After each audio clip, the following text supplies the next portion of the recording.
Hey, we're live. Oh, how are you, everyone?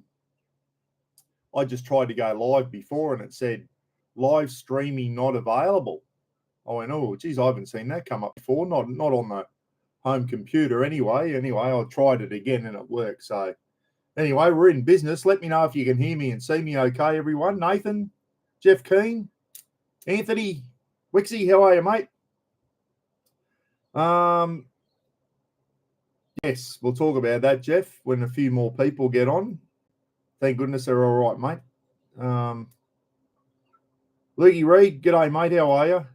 Loud. Good stuff. Thanks, Nathan.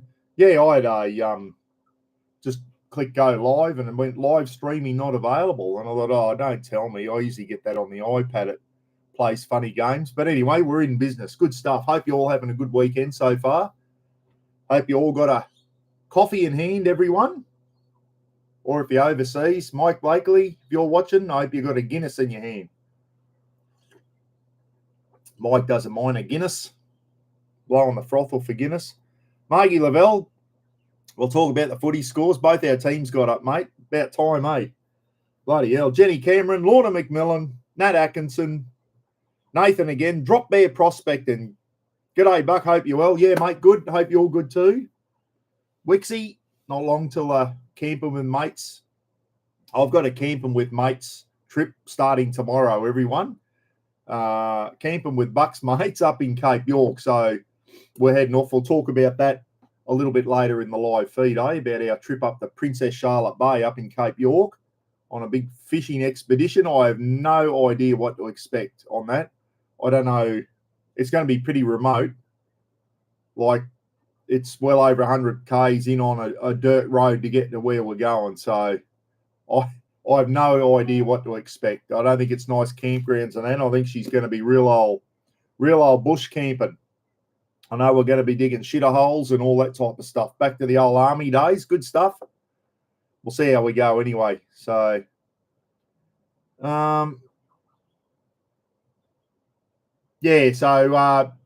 Jeff Keen's partner and her son were in a car accident the other day, guys, and near Toowoomba somewhere in the fog.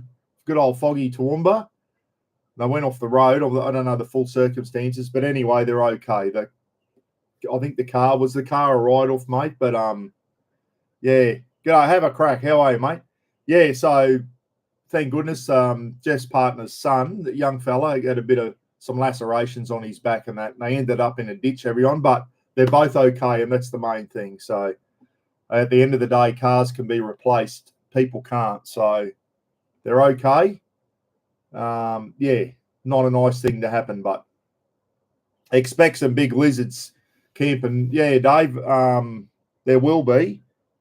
So I won't be, as I said, I don't know if we're camping near the river or I have no idea. Jonesy's been up there and hasn't really told us much about what's going on. So I'll just go up there and I've got the Oz 10 in because I'm camping in the Oz 10. I won't be camping too close to the water, let me tell you. If you're going to camp near the water in Cape York, guys, you make sure you're in a rooftop tent. Princess Charlotte Bay, I don't know what year it was, is where a family was camping in tents and a crocodile came up over 100 metres off on the beach and grabbed him out of his tent. And he had to be bloody flown out by helicopter. It latched onto him, and I think it was the grandmother. They had a rifle, and that came out and shot the crocodile in the head, and it was a big one, big 4 metre-y. And yeah, we'll talk about the tune-up in a minute. Ty, I've got all the stuff here, mate. So we'll talk about the tune-up. Yeah, it went well. So yeah, I keep going on about crocodiles, guys. They're a real threat up here, and there's a saying, be croc wise in croc country, and that's exactly what I'm going to be doing. I'm not going to be dicking around, and there's a boat ramp about, 20 Ks from where we're camping. I don't know if it's knowing that part. I don't know if it's a proper boat ramp. It won't have a pontoon or anything. Around here in Innisfail, Mission Beach and that, there's pontoons, so you can put your boat aside and you walk on the pontoon to get in your boat. But I remember up in Arakoon, be retrieving the boat and you'd be bloody nearly chest deep in water trying to get it on the trailer. And like it was just dangerous. You're just bloody launching and retrieving your boat up there. If you've got to go in near the water, it's dangerous because you don't know if they're hanging around and they have a go at you, you're gone. If one grabs you, it's all over.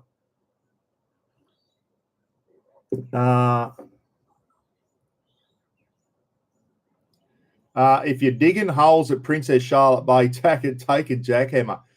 Leonard, I've got no room to take anything. I am maxed out, and I'm going to talk about this soon. The BT is maxed out, guys.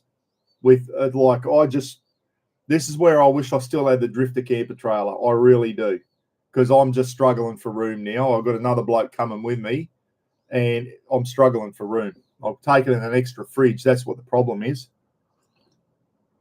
I needed the 40-litre angle's not big enough when you're going on a big camping trip without the caravan or whatever. So I always had that second fridge in the drifter camper trailer. I'm really missing that, and the storage space and the water. Yeah, this is the trip I needed, that drifter camper trailer, and I sold it. But anyway, can't justify keeping a camper trailer for one trip a year. Tommy Oliver's on. G'day, Tommy. Debbie Mowert. Had a heart attack in good hands. Who? Tom? Tommy, did you?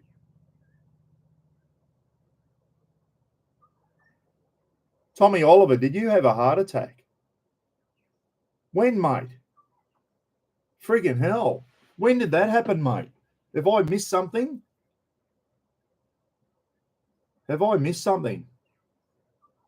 Holy shit. Friggin' hell. I'll give you a ring, mate. Bloody hell. Yeah, let's give Tommy a thumbs up, guys. And Friday morning about 3 a.m. Holy shit. Oh, mate, at least you're here with us still. Gee whiz. That's not good news at all. Anyway, let's give Tommy a thumbs up and wish him well, everyone. Speedy recovery. I don't know. Tom's a pretty fit and healthy looking guy. I hope it's not, I reckon stress can cause that shit too, Tom. I know you're in a high stress job, mate. I hope it wasn't that contributed to it.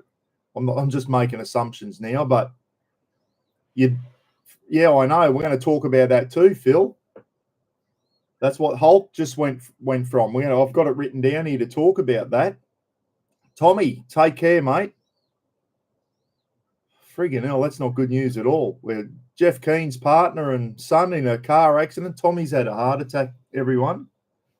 At least you're still with us, Tom. Take it easy, mate. And I'm sure the family's bloody looking after you there, mate. Gee whiz, I didn't know, mate. I didn't know. Sorry about that. I've missed something, obviously. Blue Dog, g'day, mate. Blue Dog saying speedy recovery to Tom. Yeah, I don't know what. I'll have a chat with you down the track, Tom. I won't ring you now, mate. I'll wait till I get back. I'll let you.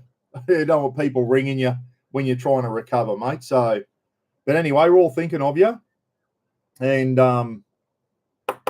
let's hope they can find out why and you can take steps to, we're all prone to it, guys. It can happen to any of us. Tommy's bloody pretty fit and healthy looking. Dear, oh dear. As I said, I hope it's not, I hope it wasn't your bloody stressful job that contributed to it, mate. Gee whiz. Been a bad week all around. Yeah, I know. Thank God Tom's still with us, unlike the other three blokes I'm going to talk about in a minute. It was pretty sad. Tomorrow morning, Brad. Tomorrow morning at Sparrowfart, mate. The boys are leaving Townsville. They're all meeting at Yabulu, which is just north of Townsville. It's a service station. Big servo just north of Townsville called Yabulu, where the nickel refinery used to be. Clive Palmer used to own it. It's closed down now. There's still a servo there. Boys are meeting there at 4, throwing some fuel in, and they're on the road at 4:30 from Yabulu in Townsville. So they'll probably be here about 7:30, and I'm meeting them at the Wangan Bakery with some pies, and we're going to go up Henderson Drive onto the Palmerston Highway, and we're going to head up there refuel at, well, the boys are going to refuel at Atherton. I won't need to. And then from Atherton to Lakeland, and we're going to refuel at Lakeland to Laura. And then from Laura, we hit the dirt, and we're going about 130K on dirt roads to get up to Princess Charlotte Bay, everyone. So I haven't been up to Princess Charlotte Bay, so this is all new for me. We'll talk about that soon, eh? Yeah, so tomorrow morning at Sparrowfart, Brad. Too much stress and hot chips, yeah. And we keep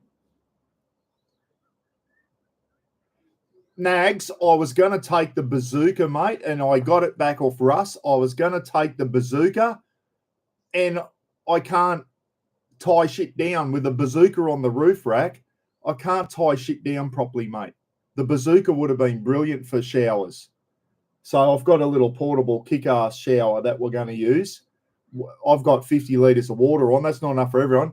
Maybe we'll have some fresh water. We can throw I've got a steel bucket. I'm going to have a rope. Throw the bucket into the water because I ain't going near the water. And maybe we can throw the steel bucket in the fire, heat it up, and I've got a little kick-ass shower, the little lithium charged one. So, yeah, I was going to take the bazooka, and then with the Oz 10, you can't bloody tie anything down, me shovel and all that, and all that. This bazooka's in the way, so it's not going, mate, unfortunately. When I've got all the other stuff on the roof rack, it was just going to make it too hard to tie everything down. So, there, the crab pot, the pub. No, it'll be too early there. We'll be getting into we'll be getting into Lakeland about 11:30 midday. So we'll probably grab a burger or something, refuel, and then once we get to Lakeland's the intersection, everyone, where you go right to Cooktown or you go left up to Laura. And that's Cape York Road. That's how you go up to Cape York. So it's bitumen all the way to Laura now. And it used to be 2K outside of Laura, you started hitting the corrugations. Now I think it's just about bitumen all the way to Hahn River Roadhouse, where the campman often goes camping. So I think it's almost bitumen, but we're going to turn off. I think we're going up Battle Camp Road to the Ranger Hut, and then we keep punching through to Princess Charlotte Bay. I've been to Cape York a few times, guys, 4 times or something. We're not going all the way to the tip this one. We're going to Princess Charlotte Bay. It's only for 5 days. The boys have only got a week off work, and they've got a day's travel. It's like from Townsville, it's like a 10-hour trip to get up there. So it's going to be a big drive. We're hoping to get in the afternoon and still have time to set our tents up and set up camp and all that. I've got the 3-metre gazebo. We're going to talk about that soon anyway. So, g'day, Steve. Been to the country markets at Kilkeven. Good stuff, mate. You were out camping this weekend. It was raining or something. Saw Steve and Annie were having a couple of bundies there on Friday arvo. Good stuff, mate. Grabbed a 6-pack of bundies, and I think they were out camping. So that's what you want to do. And as I said, I'm heading up doing that. So she's going to be Oz tent. Hopefully the weather looks like it's going to be okay, and we'll have a fire and all that. Hopefully we can get some good firewood. I'm taking a little Ryobi chainsaw. Dicko's Destination saying good morning, everyone. And John's on from Oregon, is he? Yes, he must be, because someone's just said g'day to him. Hope you're well, mate, you and Dana and the family. John's been out doing some stuff. I haven't caught up on your last couple of clips, mate. I've been bloody busy mowing the lawn, and I had to get the yard done yesterday in my neighbour's yard. He's away working at the moment. So I was out in the yard all day yesterday, guys, trying to get all that done, because it would have been out of control by the time I get home. So when I get home, I want to be able to unpack and do all that type of stuff. So Craig, Perth, West Australia. There's a new name. Too early for this. Harden up. Need a coffee. All the sand gropers are whinging that it's too early. It's 7:04, mate. That's good coffee time over there in West Aussie. 7 o'clock Sunday morning. It's 9 o'clock Sunday morning here. And I was just watching another Yank, guys, Eric, and his channel's called The Old Jarhead. He's an ex-US Marine, the same as you, or not ex, he corrected me the other day. I said, "Oh, you're an ex-US Marine." He said, "No such thing as an ex-US Marine. Once you're a Marine, you're always a Marine." So I get where he's coming from there. So he was a former serving United States Marine, and he was in Signals Corps apparently. Eric, his channel's called The Old Jarhead, guys. If you want to know anything about lithium batteries and power stations and all that type of stuff, he's got a little log cabin. He's in Washington State, John, just north of you, mate.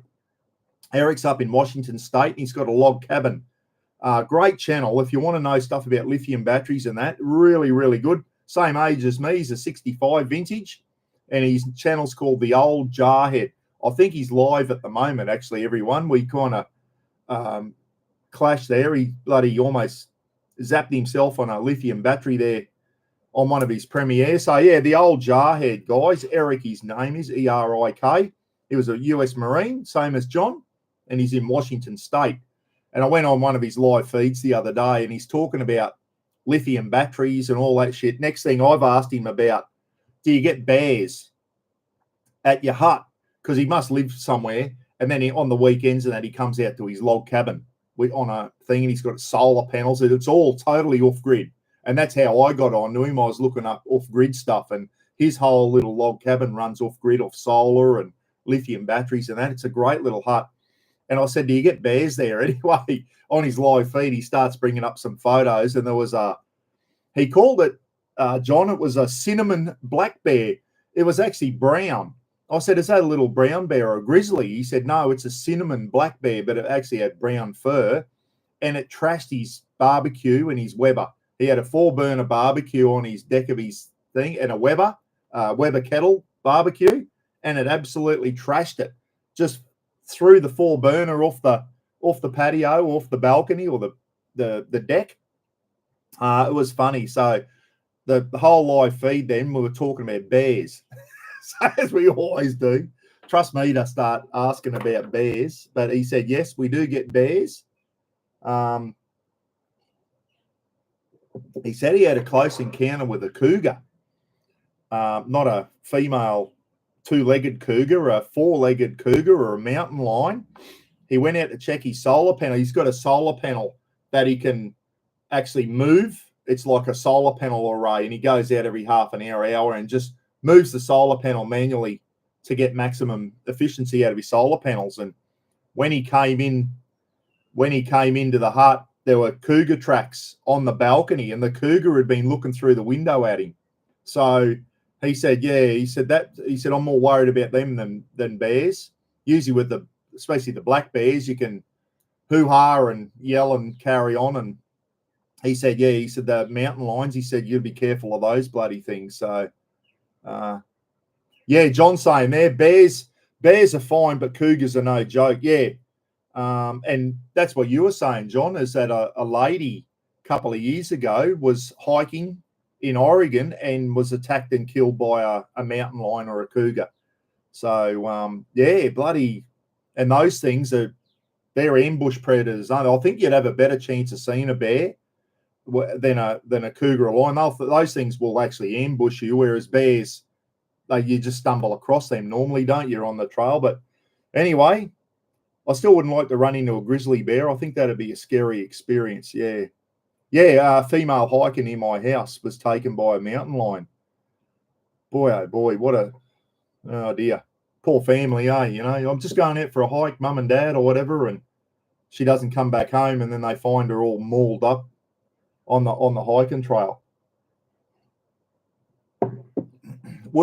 This is a pretty grim thing to ask, John, but would a mountain lion actually eat you, or would it just rip you apart, or would they actually eat you for food? I don't know. It's a pretty grim subject to be talking about, but there you go. Yeah, would a mountain lion actually eat you, or would it just tear you apart and kill you? Whereas a crocodile here, it'll grab you and it will eat you. Slacken's on too. G'day, Mark. How are you, mate? Yes, they would destroy you. Absolutely, they would. Yeah. John doesn't know if they'd eat you or just... Anyway, I guess once you're dead, it doesn't really matter, does it? But, Southern Land Bushcraft. G'day, Buck. G'day, everyone. I had a few new names on here this morning. I don't remember seeing that name. Southern Land Bushcraft. Welcome to the channel, mate. Thanks for coming on. That's a cool name, actually. Southern Land Bushcraft. Have you got a YouTube channel, mate? I wouldn't be checking that out. Yeah. Lorna saying, hi, SLB. Is that Slacken? Slacken Burley Ann. Jack Turtle's on. G'day, Jack. How are you, mate? Hope you're well. Yeah. So, I've got a few things down here, guys. Bit warm. I think winter's well and truly over, guys. I'm bloody sweating here. And the fan's on. Dear oh dear. What is it? 27th of July. Winter is gone. We had one day of winter. I wore a jumper. I put a hoodie on once, I think, this year. I put a hoodie on one night. It got under 20 Celsius, and I put a hoodie on. So there you go. It's been cold down south, I reckon, but it certainly hasn't been cold up here. So that's winter time gone, and I'm not looking forward to summer. Summertime sucks up here, everyone, and it's cyclone season in summer. And I was only thinking yesterday when I was mowing the lawn, I thought, we must be due to get smacked by a big cyclone here. It's been a while. So hopefully not. But Craig Tompkinson, what happened to your first name? Craig's taken his first name away. It's just called Tompkinson now. Was 4 here, fine and cold. Yeah, it's beautiful. We've got a beautiful fine day here, and I'm going to have to go out with the poison spray and get me weeds while it's thing. You got to, yeah, just every now and then, every couple of months, I've got to go at the poison, and it's just a few areas of the yard where I don't want grass growing and weeds, so I just poison the edges, and that way it just makes it easier, less whippersnippering or weed. What do you Yanks call it? Weed whacking. Weed whacker. We call it a whippersnipper. You call it a weed whacker, I think. A weed whacker. I like that name. Andy Pandy's on. G'day. Freezing in Melbourne. Yeah. Melbourne. Actually, Josiah Hine, he's the one who always goes, Jesus loves your baby and all that. He's got the little shorts on. Does anyone know? He's a Canadian guy, married to an Aussie girl, and he was just down in Tassie, and he loved it down there. He absolutely loved Tasmania. He said, I'm sad to be leaving. He went down there on a holiday, and I think he fell in love with Tasmania, and he said it was cool down there, and he said it certainly wasn't cold, but he went for a swim. And he said, you Aussies, he went for a swim in the ocean. I think he was at Bicheno. Tasmania's got beautiful beaches on the eastern coast, guys. Some of the most stunning beaches in Australia. But Aussies don't swim there. 1, great white sharks. And 2, it's too bloody cold. But he went in. He said, I know what you Aussies are on about. He said, that's beautiful. But he's from Canada. So it wasn't cold to him. Hey. So, well wishes to Tommy Oliver, guys, who's recovering from a bloody heart attack, which is not good news. And next month, Jennifer G's going in for some pretty major surgery, everyone. I'm not going to go right into what's happening there, but Jennifer's got a pretty major operation coming up next month. So let's give Jennifer some thumbs up and some well wishes. She's a great member of the community, everyone, and Jennifer's going in for a pretty major op next month. So hope everything goes well, Jennifer, for you.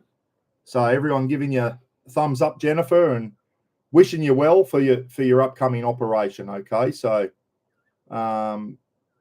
hopefully you got someone there to look after Robbie and that while you're in hospital recovering. So, but anyway, stay positive, mate. Stay positive. You'll be right. Punch through and always stay positive. Think positive and you'll be right. Bloody do everything they say. Try and do a speedy recovery and get back. So anyway, keep us up to date. So we're all wishing you well there. Yeah, Slack and wishing you a speedy recovery from over in Canada. So thank you, people. I appreciate it all. Yeah, Jennifer. So keep us up to date and hope everything goes all right. I'm sure it will, mate. I'm sure it will.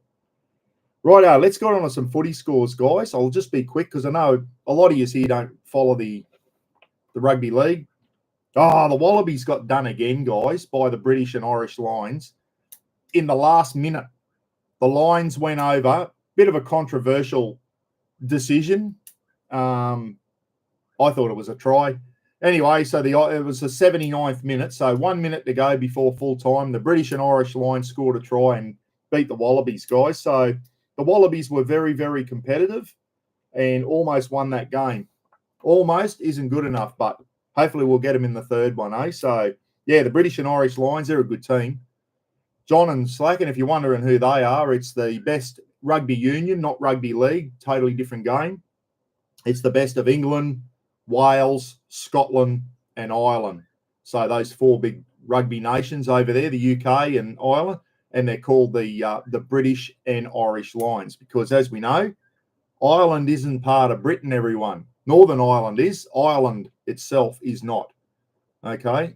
Used to be, up until about 1922, I think it was, or 1922, don't quote me on this, it used to be called the United Kingdom of Great Britain and Ireland. And then Ireland got its independence because they don't like the Poms. And now it's called, and this is the country, and it's classed as a country. It's a funny thing. The country with the longest name in the world. And it's the United Kingdom of Great Britain and Northern Ireland. That is its official name, the UK. So Great Britain, here we go, geography lesson for you guys. Great Britain is actually England, Wales, and Scotland. That is Great Britain. The United Kingdom is Great Britain and Northern Ireland. Okay, so that's when that's referred to the UK, that is Northern Ireland as well. But then again, England, Wales, and Scotland are also classed as separate countries. It's a funny setup, isn't it?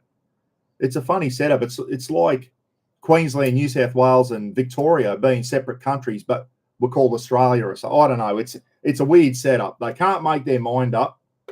But to beat Australia in rugby, they have to all join together. They can't do it by themselves. They've got to join together and cheat to beat us. So there you go. That's the rugby union. They did us. I went and watched the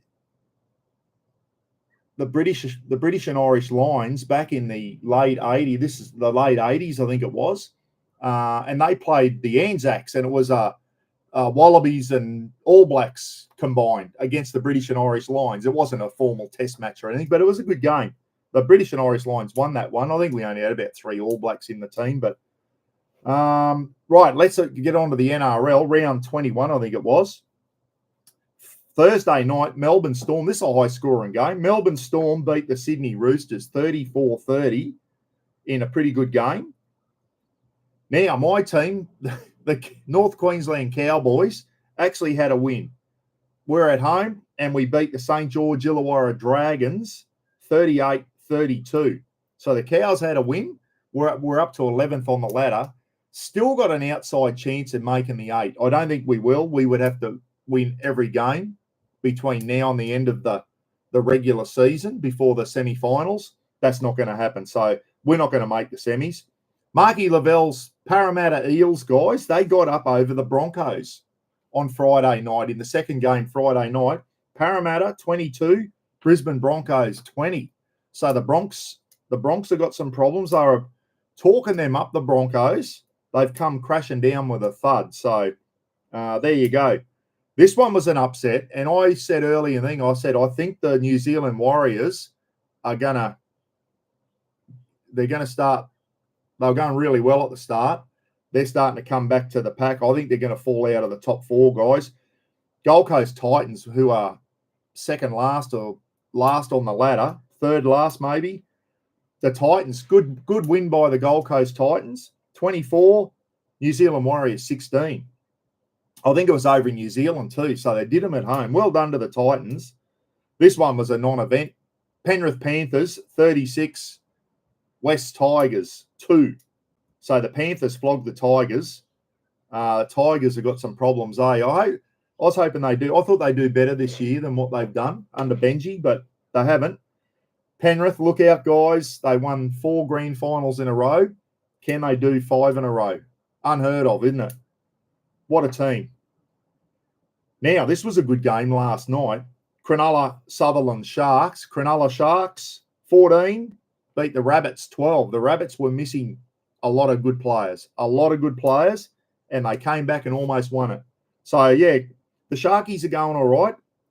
Sharks 14, Rabbits 12.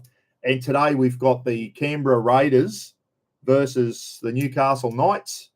That's the Sunday game. And Russ's Bulldogs, guys. Canterbury Bankstown Bulldogs versus Paulie Martin's Manly. That'll be a good game. I'll be watching that one as long as I'm packed for this trip tomorrow. I've still got a bit to do after this live feed. I've got to get out the shed, everyone. Broncos Manly. And Roz's Dolphins, guys. The Finns, they've got a bye. So they've got 2 points there. Tell you what, the Dolphins are up in the 8. They're going all right. I love to see the Dolphins win it this year, guys. The Cowboys aren't going to be there. The Dolphins are my second team. So Roz lost a lot of interest in the footy, but now the Dolphins are in. She's starting to watch the games again. She's always going, when are the Dolphins playing? So she's back into the footy. I think she lost interest because the Cowboys have had so many shit years. She's lost interest in the Cowboys, and then the Dolphins came in, and she's looking forward to that. So, yeah, we'll go back to the chat room, see if anyone's popped in. Pigs may fly, Mark. What did Marky Lavelle said something about Parramatta winning the grand final or something? Para's down the bottom too. They should have done better than what they've done. There's a few teams there, Mark. Para, Cowboys. We should have done a lot better than what they have. West Tigers. Anyway, Craig, be a great trip up to Cape York. Love the Cape. I've done 26 trips up in 43 years. Favourite place to go camping up north. Yeah. Wow, 26 trips. That's unbelievable. What happened to your first name, Craig? He's dropped his first name and just gone Tompkinson now. So trying to trick us all. Now, what else we got? Some more shit news. More shit news. Three deaths in the last week of three pretty well-known people. Well, two of them were. The first one, he was, if you're wondering who Malcolm Jamal Warner is, guys, I'd forgotten all about the guy, but he was Theo Huxtable on The Cosby Show. Remember The Cosby Show? Bill Cosby, who's now in jail for being a pedo. But he was one of the sons, Theo Huxtable. It was a comedy. Anyway, he was down in Costa Rica the other day and bloody got swept out by a riptide and drowned, the poor bugger. So, yeah, that was quite sad there. So I think he was with his family at the time. So Theo Huxtable, guys, Malcolm Jamal Warner, drowned down in... Then Ozzie Osborne. How did he live so long, guys? He was drugged, whatted. Ozzie, I don't know how old Ozzie was. He was in his 70s anyway. Former lead singer of bloody, I was about to say Led Zeppelin then. You idiot. I've just had a mental midget. Black Sabbath and Iron Man and those types of bloody songs. I didn't really get into. I'm a bit of a headbanger, guys. Didn't really get into Black Sabbath all that much. I mean, Iron Man was a great song. Ozzie Osbourne passed away. He was a bit of a funny bugger, Ozzie. He had a good sense of humour and that. Anyway, I don't know how he lived so long with the amount of drugs he did, but he did. Anyway, rest in peace, Ozzie. And this one's very sad, guys. Hulk Hogan, Terry someone, his real name. No one knew him by his first name. Hulk Hogan, the wrestler. Now, listen, we all know wrestling's not fair dinkum, but the falls and all that body slam and they do, that is all fair dinkum. That's a pretty tough sport, that one. Yeah, the fighting's all staged and all. We know that, but few wrestlers have been killed doing the stunts and that they do. One of the Kevin Hart or one of the Hart brothers tried to do a big flip once and broke his neck or something and died in the ring. So it's a pretty tough sport. They do a lot of bloody body slamming and all that type of stuff, and they get it wrong, they get badly injured. So Hulk Hogan, I first saw him in Rocky 3. Remember when he fought Sylvester Stallone in Rocky 3? And why didn't my comments move then? 72 Aussie was, and Hulk was 71. G'day, Russell. How are you? Rusty Candy Adventures. So, yeah, it was a bit sad. There's been a lot of stuff on the internet with Hulk. I think deep down, Hulk was a good man. Apparently did a lot of charity work and all that, and he loved the kids. The kids had come into and Hulkamania and whatever, and he'd go, "I'll tell you, brother," and all that to the kids. Like he always went into character for the kids, and that I think he had a big heart on him, the Hulk. He was a big man too, wasn't he? And who knows, maybe all the years of steroids, because all those wrestlers, guys, to get as big as they are and as muscly, they all do steroids, and a lot of wrestlers have suffered cardiac arrest because of steroid abuse. Hulk, they think, was cardiac arrest. So I'm only speculating here. I've no doubt it'd be linked to all the steroids he did. I don't know if he's probably still on them for all I know. I don't know. He was still a pretty big bloke for 71. Still had a bit of muscle on him. So probably still on TRT, testosterone or something like that. All that shit that you jam it into your system, guys, going to catch up with you. Smoking, drugs, too much alcohol, it all catches up with us, doesn't it? So anyway, so rest in peace, Hulk. And there's a lot of good. I hate AI, guys. Some of the AI shit that's on the internet at the moment, it's just absolute garbage. But I like the AI one. They do that song Forever Young for people who have passed away, and it shows them using AI from when they were little kids right up through. And they've done some really good ones with the Hulk. And yeah, it's quite sad. It's quite sad seeing the Hulk's passed away. He was a good entertainer, everyone. Like, if you think about who's the most well-known wrestler in the world for the WWE, it'd be Hulk Hogan. Everyone knows who Hulk Hogan is. So AI is shocking. Yeah, I know, mate. One of the things that's pissing me off at the moment is all these YouTube shorts. It's, I don't know how barnacles, like turtles can get barnacles and that on. And now it's like, but all this AI stuff of animals with barnacles and things growing on them. It's got possums and squirrels with barnacles on it. It's just garbage. Some of the crap that is on there in AI now is ridiculous. And you've got to be careful what you believe on the internet now because of AI. But said last week, if it's done in the right way, some of this Forever Young, like showing people through or even actors, from their back in the 70s right through to when they died, Clint Eastwood and all that. It's very, very well done, some of it, but there's a lot of crap on there too with AI. You just got to flick through, and if it's garbage, get rid of it, and if it's good, watch it. And you just got to, I guess, be careful what you're watching. Once again, Graham, those Bigfoot ones have been done to death, mate. They're wearing thin on me too. They were funny at the start. The other one now is animals diving. This is quite funny, but it's going to wear thin as well. Animals at the high diving board, and you've got bloody golden retrievers and wombats and shit coming up on the diving board and doing triple flips and landing in the pool. Has anyone seen them? The diving Olympics of animals, bloody orangutans doing triple backflips into the pool and all that. It's funny, but it just goes overboard. It really does. And the Yeti ones were a classic example. They just got done to death, the Yeti ones. They really did. So rest in peace to those three guys. 3 in a week there. Like Malcolm Jamal Warner. Everyone probably remembers him from The Cosby Show. Theo Huxtable. Ozzie Osbourne. I think everyone had heard of Ozzie Osbourne, guys. And Hulk Hogan. Everyone knew who Hulk was. And as I said, I think he was a nice man behind his Hulk Hogan thing. I think he had a big heart on. He did a lot for charity and all that, apparently, Hulk Hogan. So anyway, he's left his family behind. He's got kids and a wife and all that type of stuff. Now, some more good news. As if there's not enough countries fighting with each other at the moment.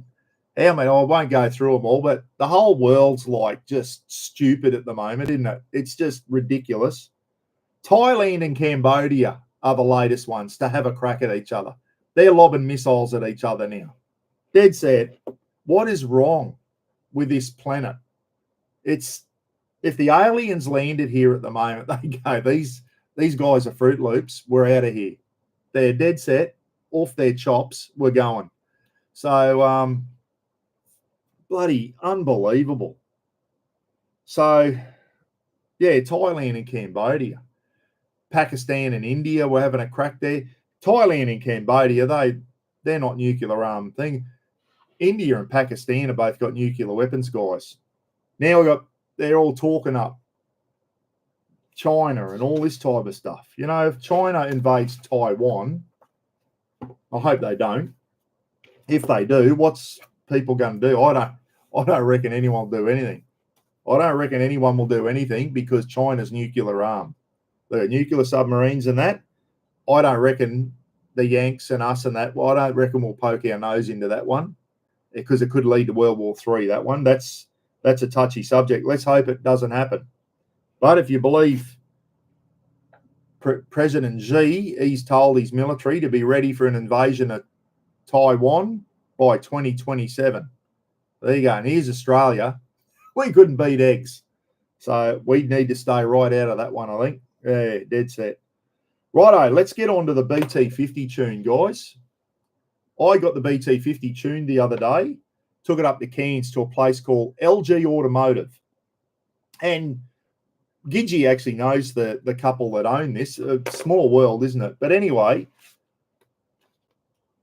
the BT50 was gutless towing up hills. And I mean gutless. Just should have had more tow. The 3.2 litre turbo diesel, 5-cylinder, should have had more get up and go than what it had. So I rang this LG Automotive who specialise in dyno tuning and whatever, and I asked him about manifold cleans and that. He said, there's two ways we can go, mate. He said, I put a camera in, and if it's really, really bad, we pull the intake manifold off and we clean it and do the manual way. He said, it's a big job. He said, if it's just gunked up a bit and we do an onboard flush for about 2.5, 3 hours. I don't know what they flush through it. Let's say a white spirit of some sort. I don't know. So anyway, and they must just run it on the dyno and running this stuff through. And he said it just cleans out all your engine of soot and gunk and old oil and all that type of stuff. And it blows it all out the exhaust or whatever. And they do an onboard flush or an onboard clean or something. So he said 9 times out of 10, that does a really, really good job. Does the tips of your injectors and all your valves and all this type of stuff. It just cleans your engine out. He said, we do that. And then he said, we'll do a remap or a tune-up, put it on the dyno and all that type of stuff. So I said, righto, let's do it. And I didn't know if it'd make any difference or not, but I just knew I had to do something because the BT50 was just I knew it should have had more guts than what it had. It used to when I first got it. It had a lot more guts. I knew something was going, wasn't breathing right, or it was just clogged up. So he's done the onboard flush and he did a remap and a dyno tune on it. Okay. So I'll show you the figures here in a minute. He's done the dyno thing there. So I'll show you that's a normal dyno thing. He put it on the dyno as soon as we got it, and it was doing 100. This is at the rear wheels, if anyone's asking, not at the flywheel at the engine. This is at the rear wheels. It was doing 149 horsepower and 379 Newton meters of torque, which was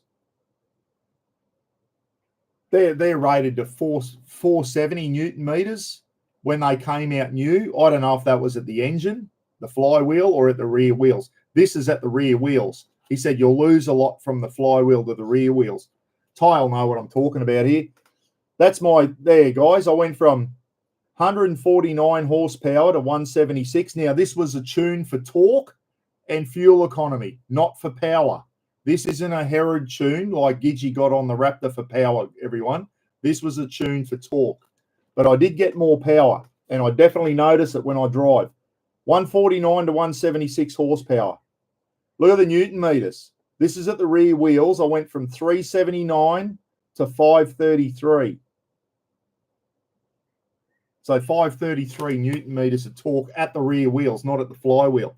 So, yeah, he said, mate, if you want a big cowboy tune for turn the BT50 into a race car, go somewhere else. I don't do that. He said, I tune four-wheel drives aren't meant to be racing cars. They're meant to tow, go up hills, four-wheel drive, do all that type of stuff. And that's exactly how he tuned it. He tuned it for better torque and tunes it for touring, towing, and fuel economy. So I got 533 Newton meters of torque. I haven't towed the caravan with it yet, everyone, but let me tell you, I drove it back from Cairns to Innisfail. My God, what a difference it made. You can notice it has got a lot more power. It's got a lot more power. I put my foot down now and it's got some get up and go. Okay. I drove to Townsville the other day to see Mum and to drop some raffle books off to Russ at the Townsville Chiefs and Hope in a suitcase. I went down, did an overnight at the Townsville. Going up the Carball Range, everyone, this is not towing. I used to have my foot flat to the floor to stay on 100 going up Carball Range. I was only just touching the accelerator the other day and I just maintained 100 like it was a new car. It was a new vehicle. This thing has made such a difference. I did last time I went to Townsville, second last time, although I worked my fuel economy out. This was just highway only. This time I measured it. I got about 11.4 to the 100, and that was highway driving. The other day, and sometimes I've worked it out, it was in the 12s. The other day, I did the trip to Townsville and back, and it was highway plus a lot of driving around Townsville, a combined thing, and I got 10.9 to the thing. And that, considering the BT's got a lot of shit bolted onto it, everyone, canopy, roof rack, bigger tyres, winch, bull bar, side, drawers in the back. It's got a lot of stuff bolted on it. I was still getting 10.9. That's not towing, obviously. So it'll be interesting to see when I tow the caravan coming down to the Camping with Mates event. It's noticeably different now. It's got a lot more get up and go. It's definitely got more torque going up the Carball Range, and I've no doubt that it's going to tow the caravan a lot better. My temperatures seem to be a bit lower than normal. I will be able to confirm that when I tow the caravan. I've got a temperature thing there, not my temperature gauge. Brad Howell put one of the engine temperature things in. Seem to be running a bit lower than normal, and the fuel economy is definitely. I knew before I even worked my fuel economy out, I was looking at the fuel gauge. I usually when I take off from Innisfail full, I'm usually under a quarter. Like I use over a quarter of a tank to get to Townsville. The other day, it hadn't got to the quarter way mark. I thought, I've noticed my fuel's better. And it was 10.9. So way more torque for towing. I haven't towed with it yet, but going up that Carball Range, it just was like a new vehicle. It's like I've got a new engine under it. It's like whatever was clogging it up's gone. I don't know if that would have been good to just get that onboard flush done and then drive it for a couple of weeks and then take it back for the remap and just see how much difference the flush made just by itself. But I don't know.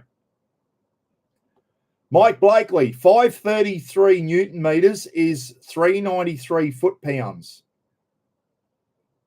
Yes.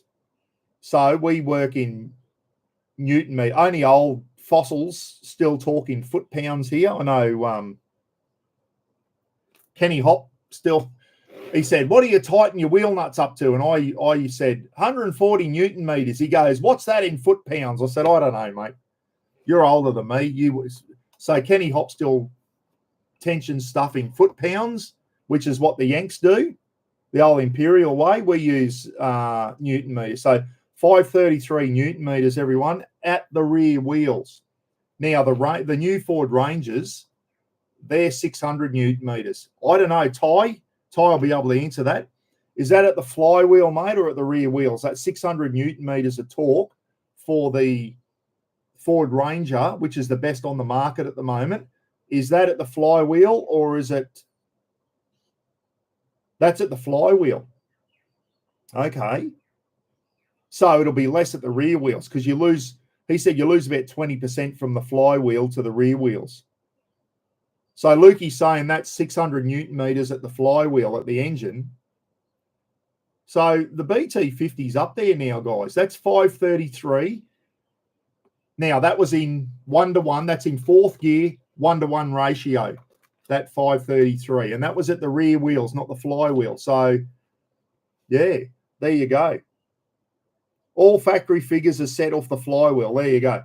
So those figures there, Luke, they are at the rear wheels in fourth gear, 1-to-1. I've got a 6-speed, but they're all over. Fifth and sixth are overdrive, mate. He said that's done at 1-to-1, which is fourth gear on the manual. I've got a 6-speed manual, everyone. That was done in fourth gear, and I was generating 533 Newton meters at the rear wheels, which is, I think, is pretty good. And I can definitely notice it. It's a massive difference, guys. Massive difference. Yeah, Lukey, yeah. Aviation's still working in Imperial. I think Gidgey was the same on the Blackhawks, mate. I think they used to work in Imperial too because they were American helicopters. So I think when he went to the French MRH 90s, that may have gone metric, but the Aussie Army's going back to Blackhawks again, so they'll be back to Imperial. Not that he's working on them anymore. BT-50s were advertised as 147 kilowatts. Okay. Is that same as horsepower? Yeah, you're right. And 470 Newton meters of torque. The BT-50 was rated at 470 Newton meters of torque. That would have been, if going off what, that would have been at the flywheel. And Ty saying that, yeah. So I've gone from factory standard 470 Newton meters of torque at the flywheel, and I'm now getting 533 at the rear wheels. That's what's add 20, because that's probably close to 600 at the flywheel, is it? Does Buck even own fishing rods? I've got to find one, Tom, because I'm going to take one up the Cape with me, mate. So listen, I'm hoping he's worked it within the parameters. He said it's still well within the safety ranges. He said, I haven't tweaked the engine that much that it's going to go ping on your buck. So he's tuned it for torque and fuel economy, and he's well within the safety margins. He said you can tune them to give them maximum power and all that type of stuff. He said, I don't do that with four-wheel drives. He said, that's what you do. And this is a guy who runs burnout machines, guys with massive blowing engines and that. Like, he does all that type of stuff, but he said, that's not what four-wheel drives are for. His wife, Tish, has got a Holden Commodore with a big bloody blowing motor on it, and they go into burnout comps and all that type of stuff. So he knows what he's doing, but he said, if you want one of those types of tunes, mate, go somewhere else. I said, that's not what I'm here for, mate. I want to tow better. And he said, that's exactly what I'm going to, and it did. It's made a huge difference. So I can't wait to hook the van up and see how it goes. So there you go, everyone. I've gone from 379 at the rear wheels to 533. That's a big difference, isn't it? That's a big difference in, even he came in with a smile on his face. So he took it for a test drive. He said, mate, he said, I'm impressed with, he said, that's a big difference. He said, I'm very, very happy with the way that went. Now, prices. What did the onboard? Carried out on-car intake clean with the machine and solution. Whatever the solution is, I don't know. It's like some white spirit or something like that. That was the onboard 2.5 hour solution flush, which cleans all your valves and the tops of your injectors and all that type of stuff, and apparently gets all the gunk and shit out of your system. $389 for the flush, which I think is pretty good. He said, mate, you know, rather than catch cans and all that type of stuff, every 2 years bring it in and do an onboard flush, and it'll do the same. It just gets all the gunk out of your system. So, and the dyno remap was $13.95, guys. That's not cheap, is it? But I thought, if I've spent $13.95 and don't notice any difference, I'm going to be pissed off. But I wasn't. I've noticed a huge difference in torque, power, and fuel economy. I got the trifecta, guys. It's improved it in all three areas.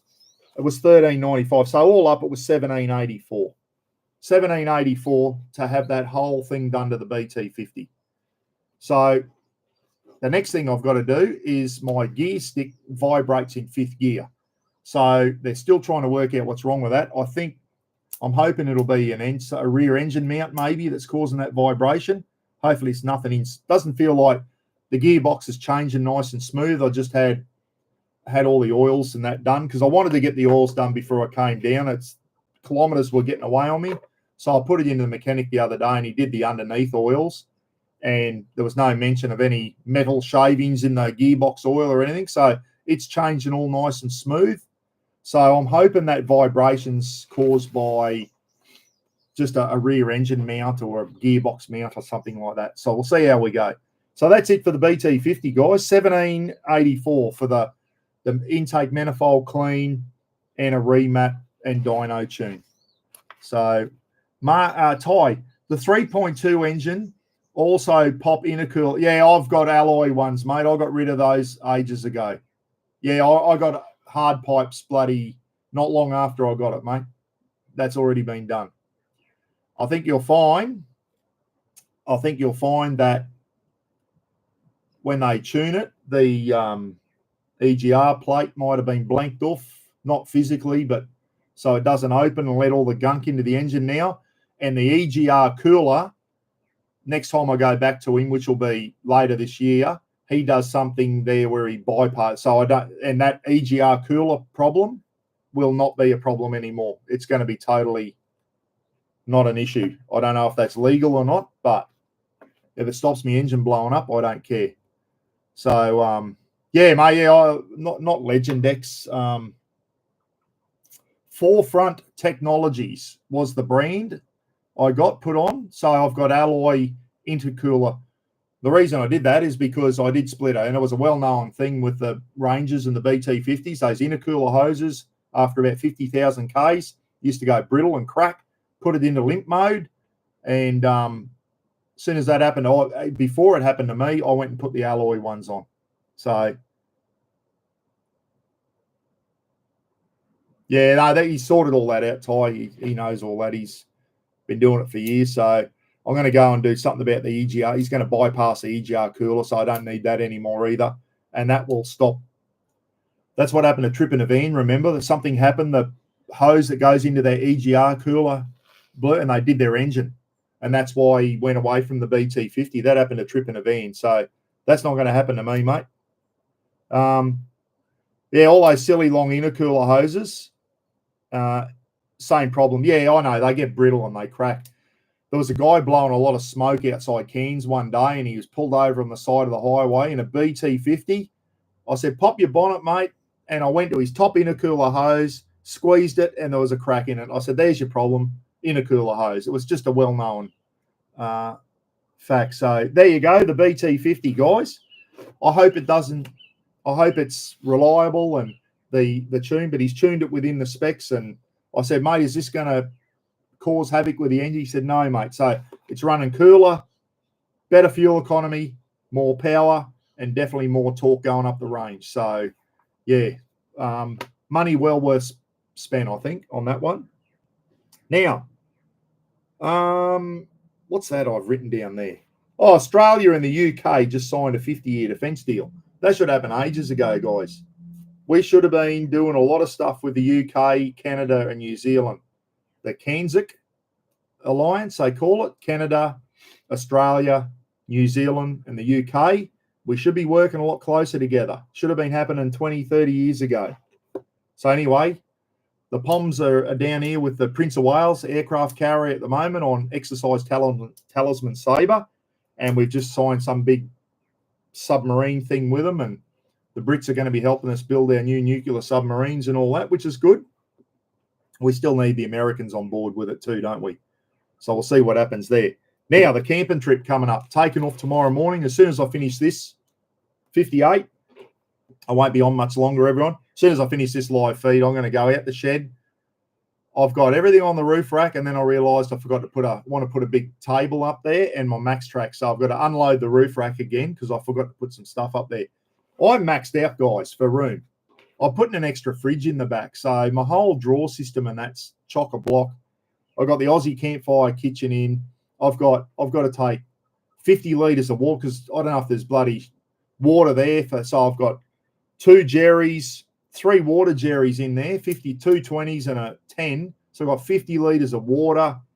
Like, I'm just maxed out. I'm maxed out and I'm still putting stuff in. So if you put the BT50 on the scales, because I'm going to have Jeff's jumping in with me when they get here. He's 100 kilo. That BT50, I've had a GVM upgrade to 3,500. I'll be over that, I reckon. Well and truly. So, need a MITS alloy. Yeah. So how much money is that going to cost, mate? So anyway, that's where I wish I had the drifter camper trailer. Would have been perfect for this, because I would have had a kitchen, shade, rooftop tent for crocs, and a bloody 160 litres of water. This is the type of trip where an off-road camper trailer would have been absolutely perfect. But I've sold it, so I've got to get everything in the BT50, and I'm chock-a-block, guys. The back seat's full of shit, and anyway, we'll get up there. We'll have a good time, and up on top, I've got the Oz tent, the gazebo, my camp chair. I've still got to throw my bedding in yet. So the old BT50 is going to be loaded to the hilt, everyone. And I reckon I'll be over me 3,500 well and truly. But that's what you got to do. Tow a box trailer full of eskies. Yeah, I know. Then you're on corrugated road. Next thing you know, the old box trailer wheels are falling off and all that type of stuff. It'd be good to have a little off-road box trailer or whatever, 5B7 box trailer with a little lightweight canopy on, just for things like that. Just throw your gazebo and all that type of stuff in. But then I want to put a rooftop tent, and then next thing you got a camper trailer again. So anyway, it is what it is.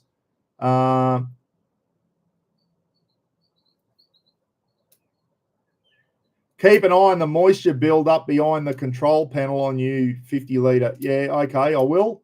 But that guy who did a thing on that, my King's fridges got moisture behind it, and that the guy on that was bloody. Did you see the state of his troopy and that? That was bloody terrible.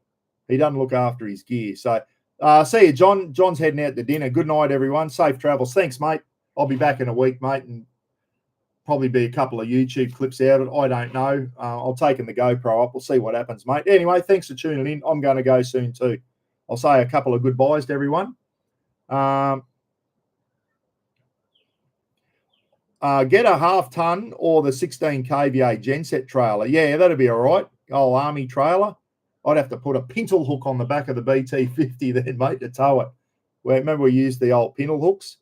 So Mike's saying goodbye to John there as well. Good luck fishing, yeah. Hey, Tony, how are you, mate? The boys, there's 3 tinnies going up, guys. I'll probably go out in a boat for a couple of hours one afternoon or something, but I know Jonesy's going to go out like 5 in the morning and come home late afternoon. I'm not that keen a fisherman, everyone. I don't want to be sitting out in a boat that long. Couldn't think anything worse. So, but there, Jonesy's, he was a professional fisherman guy. So they go up and do that. Me and Jeff will just go and chop some firewood and go exploring and do all that type of stuff. All the boys are out fishing, so they can do their fishing. I might go down the river and flick a couple of gold bombers or something. So, but as you know, guys, I don't eat fish. So even if they do catch barra and they're cooking them up in the coals in foil and all that, I'll be munging on a couple of sausages because I don't eat that shit. I cannot stand the taste of fish. It's bloody horrible. Any seafood, I don't eat it, as you all know. I like me steaks and me sausages. That's it. Anyway, Tommy, you look after yourself, mate. That's not good news. I'll give you a ring when I get back from camping, mate. I'm not going to ring you now. You're probably sick of people ringing you, saying what's going on. Look after yourself, mate. Don't stress out too much. I don't know if it's stress that caused that or what it was, but I keep saying to everyone, I looked in the mirror the other day, guys. I didn't like what I saw. Mine's diet. Mine's diet. Like I still do a bit of exercise.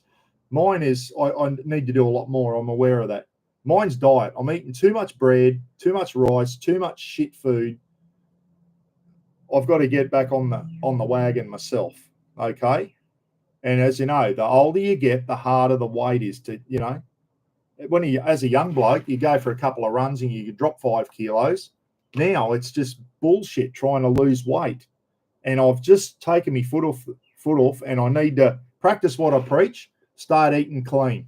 After this camping trip, where the Engel, I've got no room for the Engel food in the Engel. It's full of beer and water. That's my drink fridge. So that's why I bought the second fridge. And that bloody second fridge is what's taking up a lot of room in the back of the BT50.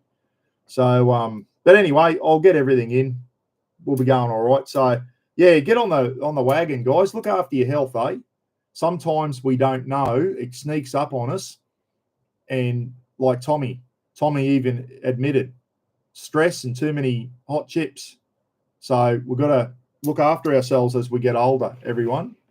Thank God Tom's making a recovery and he's still with us. A lot of people have, I've lost quite a few army mates to heart attacks, everyone. Stress is the biggest one, they reckon, over everything. Stress, smoking, eating shit food, we all know what the answer is, don't we? But I know healthy people that have fallen off the perch with heart attacks. You just don't know when your time's up. But you can increase your chances, can't you? But I know Tom's in a high-stress job, everyone. Don't know if that contributed to it, Tommy. If it did, you need to make some changes there, mate. You really do. You don't want to go back and be under the same amount of stress. You got to look after yourself, mate. Got a young family there. They're number one priority, mate. So being a chef is a bloody high-stress job just by itself, isn't it? Even if you're working in the kitchen of a pub, it's high stress. Like I've run a cafe, guys, and used to be out in the kitchen sometimes, and I know how stressful it can be when you get put under the pump. It's a high-stress job being a chef. It really is. And Tommy is bloody, yeah, I can imagine the stress. A lot of soul searching coming up in the next week or so. Yeah, good on you, mate. Sit back and reflect. Christina and the girls will sit down with you too, have a family discussion, and you might have to make some hard decisions, mate.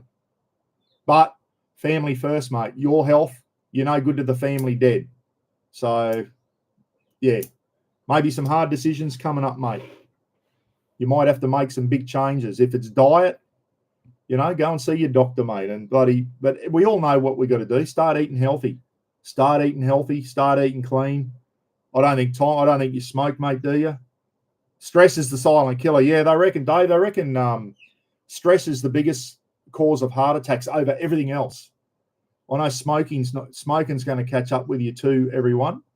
I haven't had a bloody cigarette in me gob since 2000, 25 years. And I only bloody did that out of sheer boredom when I was in East Timor. A lot of downtime there when I was overseas in East Timor. And they were selling these Indonesian clove cigarettes on the side of the road. Oh, and they're like Indonesian. They're sickly. And just out of sheer boredom, I was smoking bloody Indonesian clove cigarettes that just after two, you just feel sick, feel like vomiting. So I've never been a full-on smoker, everyone. When I was a young bloke, I'd go out in the piss and have a smoke with the boys. Used to have a sneaker bloody durry in high school with the boys, you know, when you went out at night or whatever. But I've never really been a full-on smoker, I must admit. But I have smoked, but I was always just a casual smoker. I'm spewing. I wish I'd never put – Gidgey has never put a cigarette to his lips ever. He has never even had a puff of a cigarette, Gidgey. And I wish I could say the same. I wish I'd never even put one near my mouth. They're bloody no good for you. Tom stopped smoking 8 years ago. Okay, we can still catch up with you, Tommy. It can still catch up with us if we've ever smoked at all. I guess it can still come back and bite us on the ass. At least that's one, mate. Maybe it's diet, maybe it's stress. Who knows, mate? I'm sure the cardiologist will do some tests and he'll let you know what you got to do, mate. If you've got blocked arteries, people have to get stents and all that. I don't know your circumstances, mate, but I'm sure your cardiologist will get you on the right track. My old next door neighbour, guys, he had a heart attack. They actually had his heart out of his chest on a plate. They got him alive again. And a couple of months later, he's out in his balcony having a smoke just after he'd had major heart surgery and they saved his life. He was smoking again. And I just thought, mate, come on. You can't help some people. You really can't. Anyway, I've got to go, guys. I've got a lot of stuff to do in the shed. I've got to finish packing the BT50, check my wheel nuts, check my oil, check my water, do my checks. So tomorrow morning I get up, I start her up and I go, I want to be ready to drive out. I'm going to get Russ to text me when they get to Tully. That gives me 40 minutes. Drive into town, refuel, meet them at the Wangan Bakery, and then we're going to punch up onto the Palmerston Highway and up we go to Cape York. So Anyway, we'll talk to you when I get back, everyone. I'll be back. I should be back by next Sunday. If I am, we'll do another live feed next Sunday. Let you know how the camping trip goes. I'm taking mini Starlink, so stand by for Barra photos, everyone. Don't stand by too hard, but stand by. There could be a fish picture. There could be a picture of Buck holding a barra up on this trip. If it doesn't happen on this trip, it'll never happen because some of the boys going know how to fish. Jonesy used to be used to run his own business, tour guide. What do they call? Charter, fishing charter guy. Jonesy does know how to fish. If anyone can get me onto a barra, it'll be Jonesy. But I'm not going out all day to do it. I'll just go out for a couple of hours, have a flick, throw a gold bomber in and hope for the best. Oh, dear. Anyway, see you later. Thanks for tuning in, everyone. And I don't think I've forgotten to say anything. That's about it. Hope you're well. Look after yourselves, eh? Tommy, you especially, mate, and for everyone out there. And I need to bloody listen to my own advice. Let's start looking after our health, guys. Start eating healthy. If you smoke, start bloody giving it up. You know what? Roz's sister was a heavy smoker, guys, and she couldn't shake it. She could not shake it. Hope she doesn't mind me saying this. And she went up to a hypnotist. What's that big word? Hypnotist up in the tablelands and has not put a cigarette to her mouth ever since. Has not had a smoke. Hasn't even been tempted. She went to a hypnotist and has not smoked ever since. That's how she beat it. If you told me that, I'd say, oh, what a load of shit. Well, it worked. Whatever works, eh? I know a lot of people.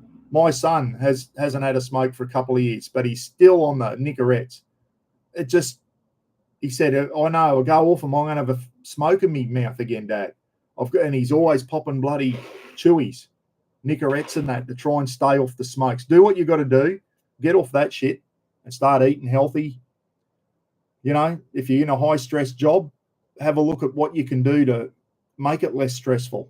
Maybe a change of scenery is what I need. A lot of people need to get out of the big cities, go to a bush change or whatever. It's easier said than done, isn't it? But got to look after ourselves. We only get one go at this, and as we know, Hulk Hogan, Ozzie Osbourne, and Malcolm Jamal Warner are no longer with us. Pretty sad. Malcolm drowned. Ozzie, I think he's just his bad lifestyle choices caught up with him. As we know, he was a bad druggie. And Hulk Hogan, who knows? I think steroids probably caught up with Hulk and played havoc on his heart. So look after yourselves. Catch you later. I'm going out to the shed. I'll go out with another brew, and I'm going to start I'm not coming out of the shed until I'm ready to go tomorrow morning. See you next Sunday morning, all going well. Bye, everyone. Enjoy the rest of your weekend, eh? How do I stop this thing? End stream. See yous. Good luck, Tommy.